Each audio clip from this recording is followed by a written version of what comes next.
आइए आपको बताते हैं कि एफआईआर में क्या कुछ लिखा गया है। इस एफआईआर में एक एक डिटेल दी गई है, आपके लिए पढ़ देते हैं।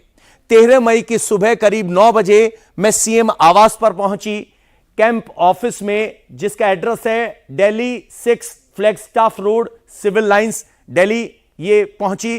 कैंप ऑफिस में जाने के बाद सीएम के पर्सनल सेक्रेटरी विभव को बुलाया। फिर मैंने विभव के व्हाट्सएप नंबर पर मैसेज भेजा, लेकिन जवाब नहीं मिला। पूरे हालात बताए हैं। जवाब नहीं मिलने पर मैं सीएम आवास के ड्राइंग रूम में जाकर बैठ गई। मैंने स्टाफ को बताया कि मैं सीएम से मिलना चाहती हूं। वहां मौजूद स्टाफ ने बताया कि सीएम मिलने के लिए आने वाले हैं। इसी बीच विभव ड्राइंग रूम में आ धमका। देखिए, 13 मई को जो गई थी उसका पूरा घटनाक्रम बताया है। गालियां देने लगा। उसे रोकते हुए मैंने कहा कि ऐसे बात मत करो, सीएम को बुलाओ, लेकिन बिना उकसावे के वो मुझे पीटने लगा। विभव ने मुझ पर 7-8 बार थप्पड़ मारे। मैं डरी सहमी मदद के लिए बार बार चिल्लाई।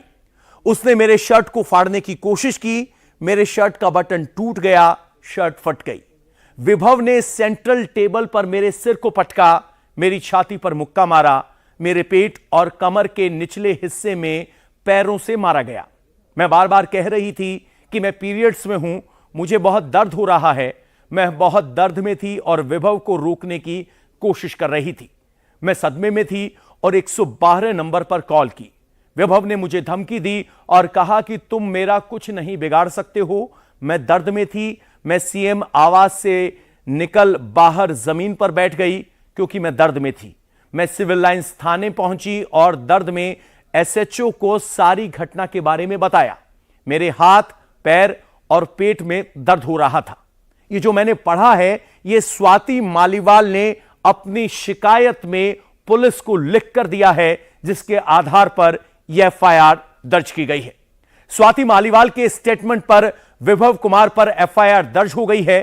साथ ही 164 के तहत स्वाति मालीवाल का बयान भी मजिस्ट्रेट के सामने दर्ज हो गया है। दिल्ली पुलिस की टीम आज स्वाति मालीवाल को लेकर 30 हजारी कोर्ट पहुंची थी। कोर्ट नंबर 202 में मजिस्ट्रेट कात्यानी शर्मा कंडवाल के सामने स्वाति मालीवाल के बयान दर्ज हुए। स्वाति मालीवाल ने पुलिस को बताया, घटना के वक्त सीएम केजरीवाल घर के अंदर मौजूद थे।